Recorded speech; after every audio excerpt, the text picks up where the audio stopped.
Et nous, en fait, on avait vu de façon très simple, avec une théorie vraiment basique, qu'avec un choc unique, le neutron pouvait, en un choc, transmettre toute son énergie à un proton du milieu, l'hydrogène, et donc s'arrêter net. Ça, c'était le cas favorable. Dans le cas défavorable, vous changez le noyau cible par quelque chose qui a une masse beaucoup plus supérieure, beaucoup plus volumineux comme noyau, beaucoup plus gros en masse, et vous n'aviez aucune perte d'énergie lors du choc. C'était un mauvais ralentissement. Alors, distribution énergétique des neutrons en ralentissement.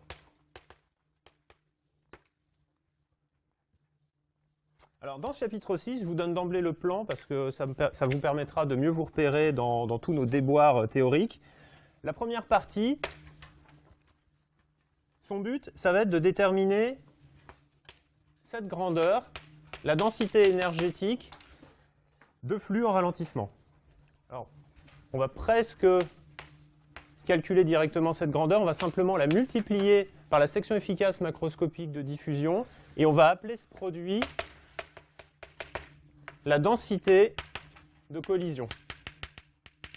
C'est tout simplement le taux de réaction par unité d'énergie qui serait de la diffusion. Voilà. La densité de collision à une énergie donnée par unité d'énergie. Le but, c'est vraiment de déterminer ça. Pourquoi? Vous vous rappelez, dans un réacteur par exemple de type REP, le spectre il a 3 grandes parties. Il a une bosse de fission, il a la maxwellienne des neutrons thermiques, et nous on cherche la partie essentielle entre le MeV et l'électronvolt qui relie les deux. C'est ce fameux flux de ralentissement ou densité énergétique de flux de ralentissement. Donc ça, c'est un objectif assez ambitieux. On va en venir à bout dans la partie 1. D'autant qu'on va simplifier la vie. On va supposer qu'il n'y a pas d'absorption. Donc on va raisonner sur de l'hydrogène, par exemple, mais on va supposer que c'est un hydrogène un peu particulier pour lequel il n'y a pas d'absorption. Du coup, dans la partie 2, on va forcément être tenté de rétablir cette absorption. Et quand on va rétablir l'absorption, spontanément, si vous voulez, ce qui va apparaître, c'est la possibilité de calculer le facteur anti-trap. D'accord ? En français, ce n'est pas forcément hyper explicite. En anglais, c'est la resonance escape probability. C'est la probabilité d'échapper à une ou plusieurs résonances. Et la probabilité globale d'aller d'une énergie E0, par exemple 2 MeV, à une énergie E, ou je vais l'appeler E1 comme 1 électronvolt. Donc la probabilité globale d'échapper à toutes les résonances qui sont entre 2 MeV et 1 électronvolt, c'est le facteur anti-trap global. On va essayer de déterminer son expression en fonction des paramètres du milieu. Attaquons cette première partie dans laquelle on va allègrement négliger toute absorption et dans laquelle on va essayer de calculer la façon dont les neutrons se répartissent en énergie au cours du ralentissement. Alors, quelle peut être la stratégie pour déterminer cette répartition des neutrons en termes de flux par intervalle d'énergie? On cherche une expression stationnaire. On est à l'équilibre. On cherche une expression stationnaire. Du coup, qui dit équilibre dit tout de suite, premier réflexe, je vais écrire que les choses sont à l'équilibre. Et je vais par exemple, alors je vais faire un peu de dessin ici, je vais par exemple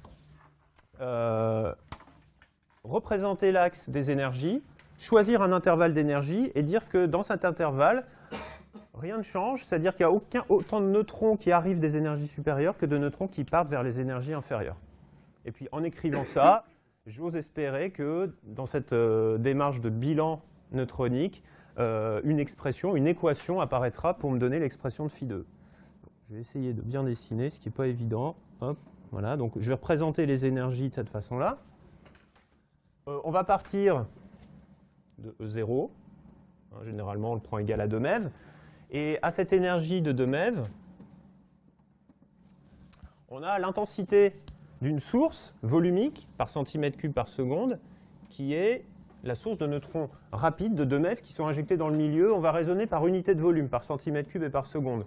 Ce terme, vous le savez, c'est nu sigma f fois le flux thermique. C'est bien des centimètres moins 3 seconde moins 1. Donc voilà le terme source. Voilà ce que j'injecte dans mon paysage énergétique vers le bas, évidemment. Et ce que je vais chercher, c'est au niveau d'une énergie E, voilà, ici. Et puis comme on fait un bilan, en fait, je vais être compris entre E et E plus DE. Donc entre ces deux bornes-là d'énergie,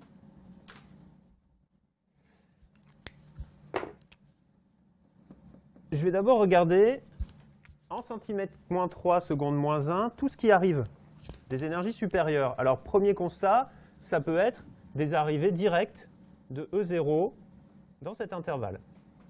C'est un terme particulier. Pourquoi est-ce que je peux donner ce terme particulier-là?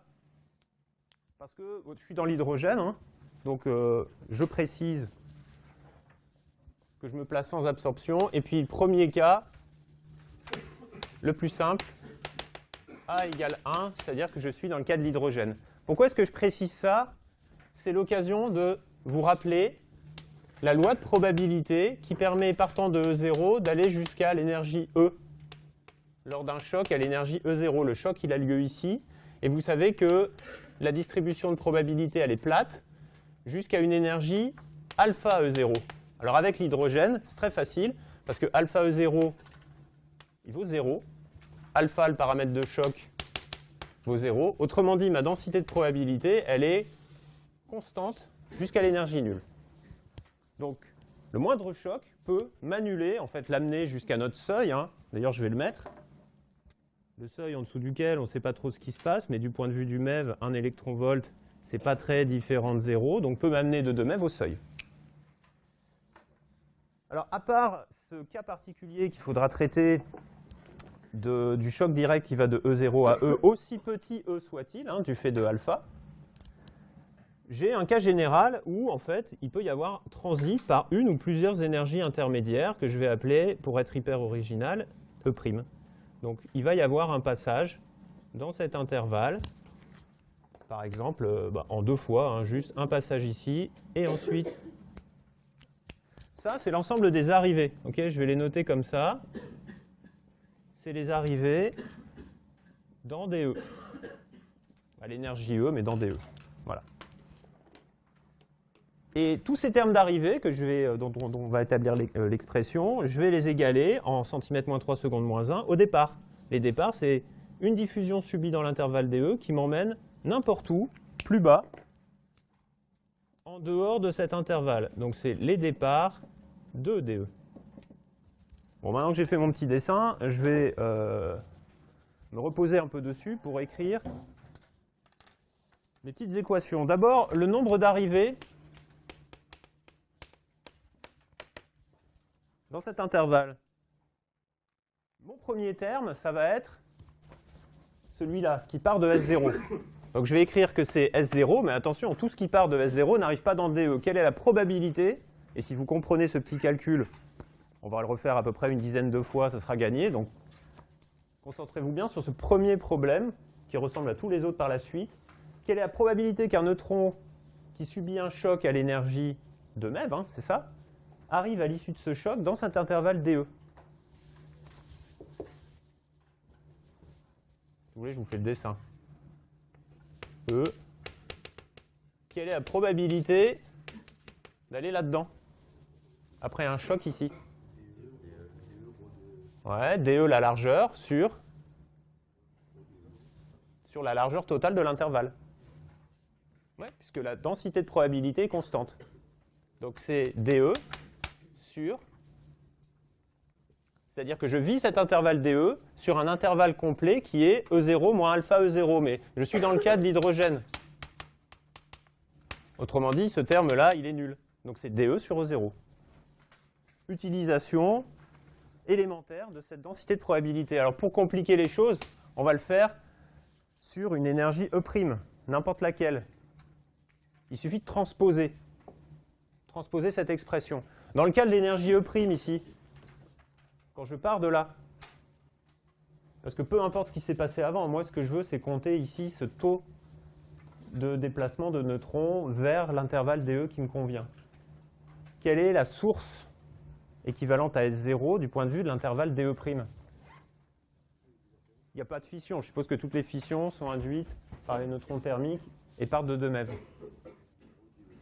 Non, S0 ne concerne que l'énergie E0. C'est un terme de source entre guillemets. quelle est la seule réaction qui contribue à envoyer des neutrons qui arrivent à l'énergie E' vers une énergie inférieure? La seule réaction. La diffusion. Donc c'est sigma S, phi de E', de E', vérifier les dimensions, ça c'est bien des par centimètre cube seconde moins 1. Voilà mon terme source équivalent. Hein. Et quelle va être la probabilité? Quelle probabilité? La probabilité d'arriver dans DE quand je pars de E'. C'est la même, sauf que je ne pars pas de E0, je pars de E'. Donc vous remplacez E0 ici par une énergie de départ qui est inférieure, E'. Je peux décrire toutes les énergies comprises entre E' et 0. Donc c'est fois DE sur E', moins alpha E' si vous voulez, mais c'est nul. C'est tout bête, hein. Sauf que là, je l'ai écrit uniquement pour une énergie E' particulière. Pour tenir compte de toutes les énergies E', il faut intégrer, évidemment. Il faut intégrer sur E', variant entre un minimum et un maximum. Alors, quel serait le maximum pour E'? Bah, E' au maximum, il peut aller jusqu'à E0. Exclu, mais ça, c'est pas très grave. Et au minimum, jusqu'où? Oui, alors pareil comme pour E0, E convient très bien, puisqu'il faut au moins qu'il soit supérieur ou égal à E pour descendre vers E. Si une diffusion est inefficace, elle va le laisser sur place, ça va faire aussi un terme d'arrivée. Donc le terme d'arrivée, il a l'air un petit peu compliqué, mais finalement, on voit que, et ce qui est très bien, la densité intervient, la densité énergétique de flux. C'est de ça qu'on va vouloir l'extraire. Le terme de départ maintenant. Le terme de départ est plus simple. Ce terme de départ-là, c'est exactement celui-là, mais exprimé à une autre énergie. Donc le terme de départ, c'est tout simplement le nombre de diffusions par centimètre cube et par seconde des neutrons qui sont dans l'intervalle DE. Et au passage, regardez, là, je fais apparaître ma fameuse densité de collision. C'est juste le taux de collision par électron-volt. Hein, c'est une densité de taux de diffusion. Alors, quand je simplifie un peu cette équation, vous remarquez que les DE se simplifient parce que c'est un intervalle qui est choisi de façon quelconque. Puis j'intègre pas dessus, hein, j'intègre ici suivant E'. Je fais intervenir une équation qu'on appelle intégraux différentiels. Enfin, il y a une intégrale dedans. D'ailleurs, il y a une forme de l'équation du transport qui s'appelle comme ça, et qui va s'écrire sous la forme grand F de E, ici. Donc je vais l'écrire ici. Grand F de E égale S0 sur E0, plus l'intégrale entre E et E0. Attention, la borne d'intégration, remarquez quand même, elle est au niveau supérieur. Donc si je différencie, je vais faire apparaître un moins. F de E', dE' sur E'. Vous voyez qu'en fait, j'écris une équation qui n'est pas vraiment différentielle, qui est plutôt intégrale, mais dont l'inconnu, c'est bien ce que je cherche. C'est bien grand F de E.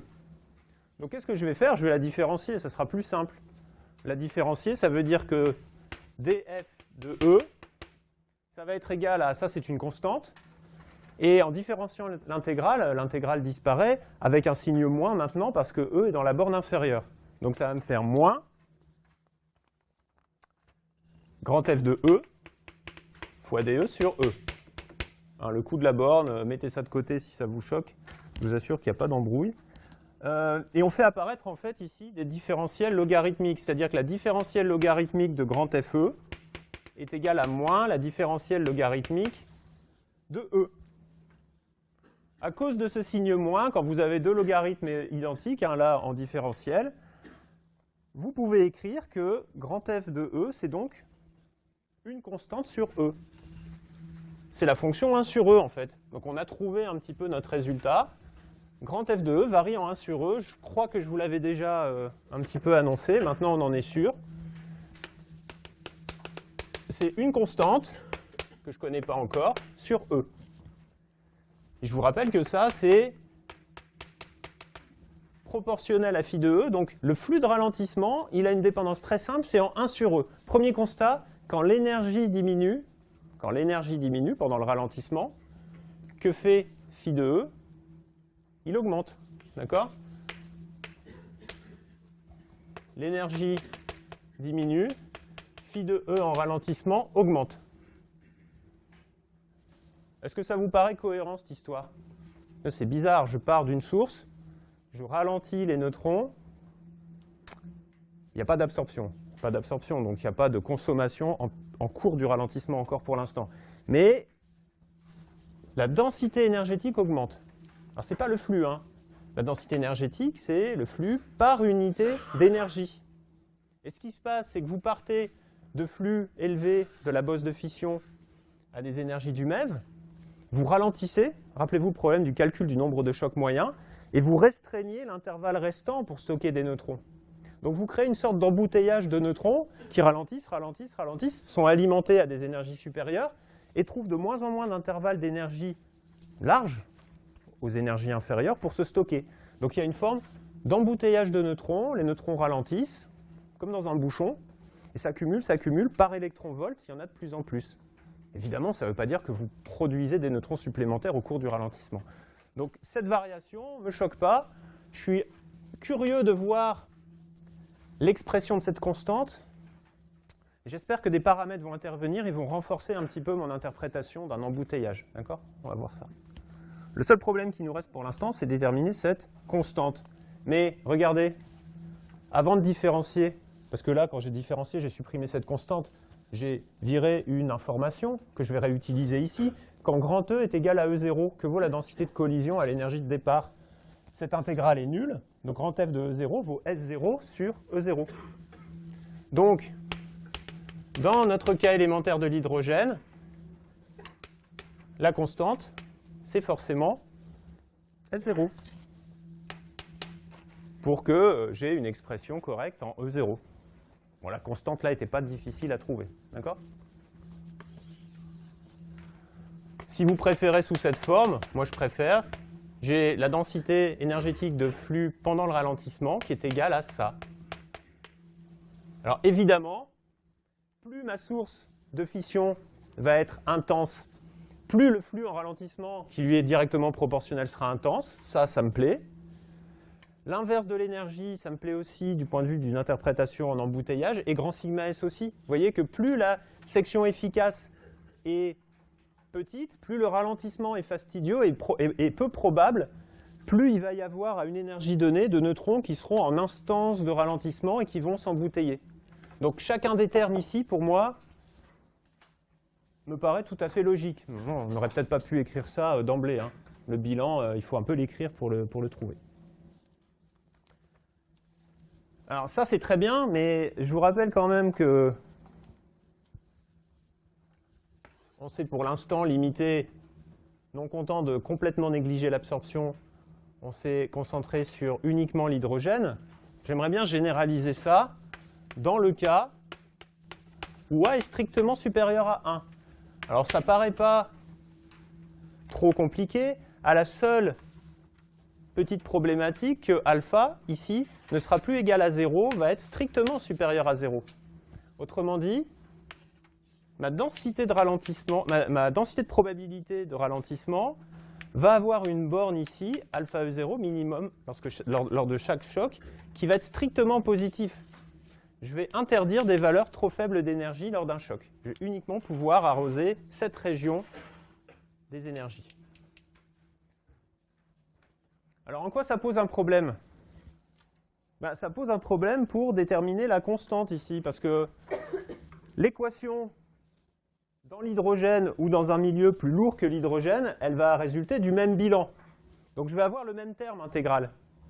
Mais je ne vais pas pouvoir traiter le cas des neutrons qui partent de E0. C'est un problème que je vais éluder, pas trop rapidement parce qu'il mérite qu'on en parle, mais dont je ne vais pas faire le traitement mathématique qui est assez horrible.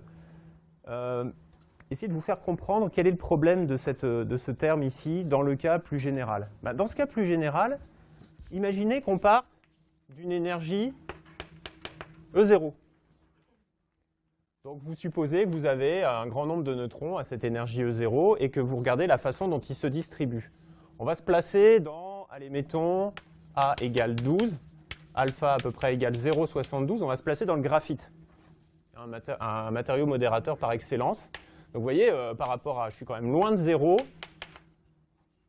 lors d'un premier choc. J'ai même été un petit peu généreux là sur la largeur. Tout ça, je ne peux pas l'atteindre après un premier choc. À quoi va ressembler la distribution des neutrons, la distribution de probabilité de se trouver à ces énergies-là, après un deuxième choc? Ce que je peux faire, d'une certaine manière, c'est de me ramener.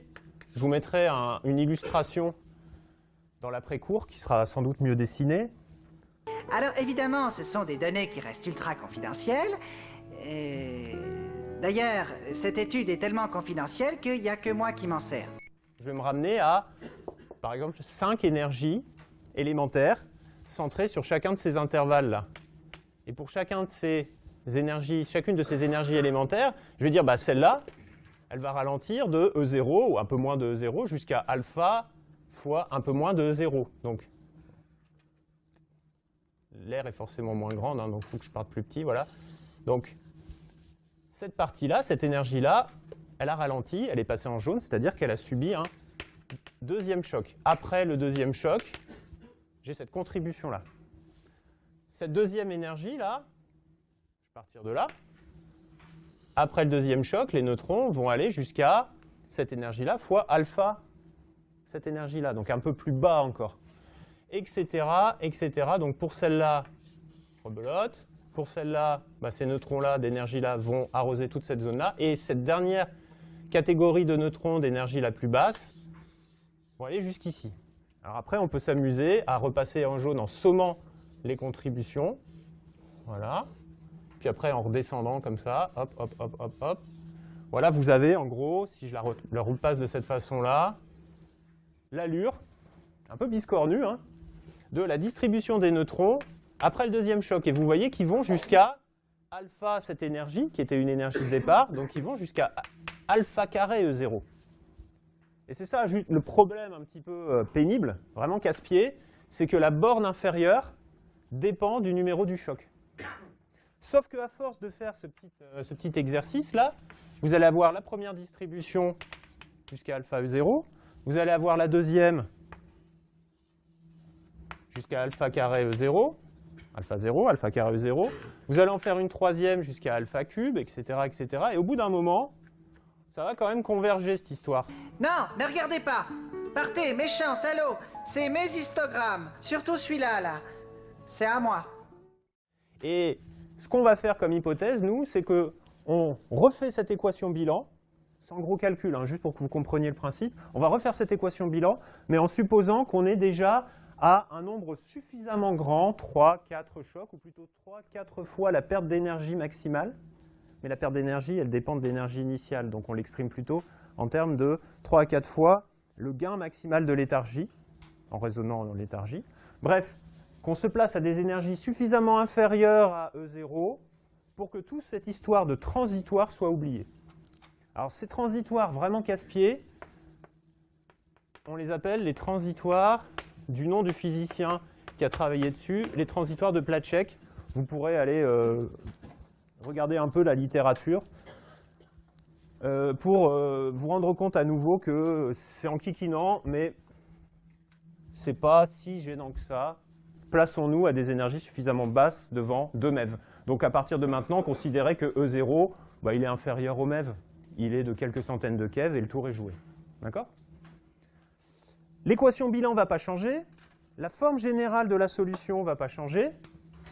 Ce qui va changer, dans ce cas plus général, c'est la fameuse constante.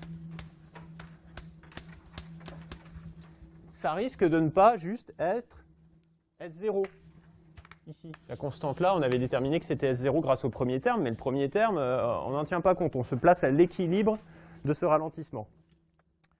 Donc, il faut une autre condition, il faut une autre équation que la condition initiale qui nous est interdite désormais.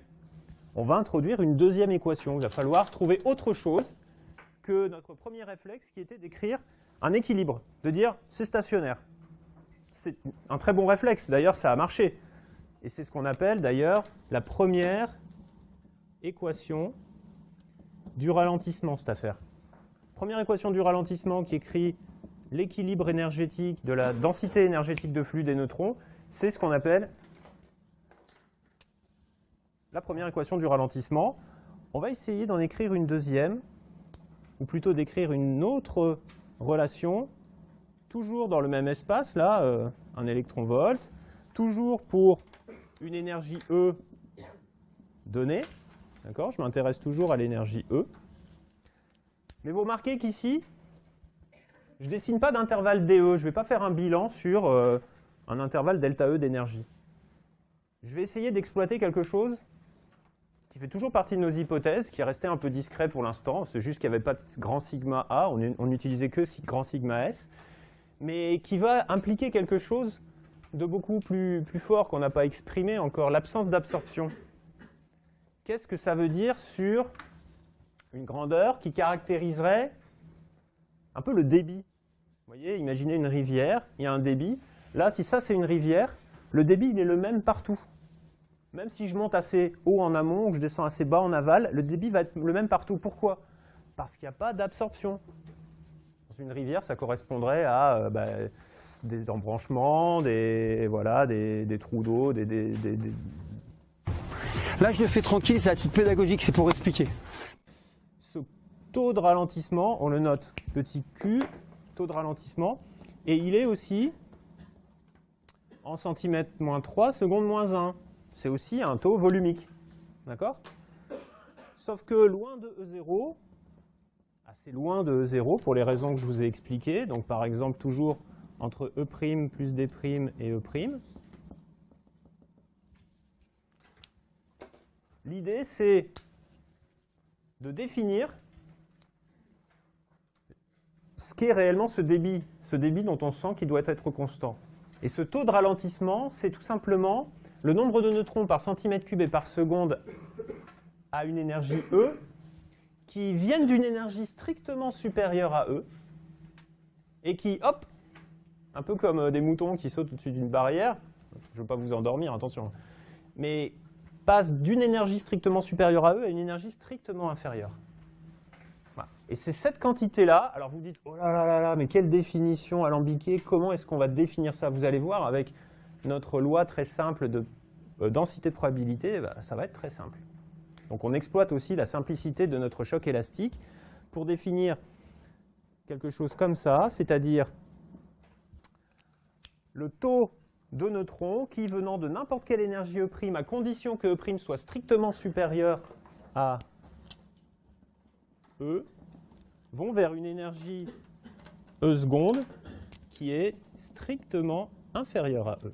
Alors, essayons de calculer ce truc. Au passage, je vous rappelle, pourquoi l'écrire? Parce que quand il n'y a pas d'absorption, ce taux de ralentissement, il est constant. Et il vaut S0. Donc si on arrive à exprimer ce taux de ralentissement en l'égalant à S0, puisqu'on le sait, on va peut-être, s'il fait intervenir notre densité, déterminer la constante. C'est l'objet, c'est le but.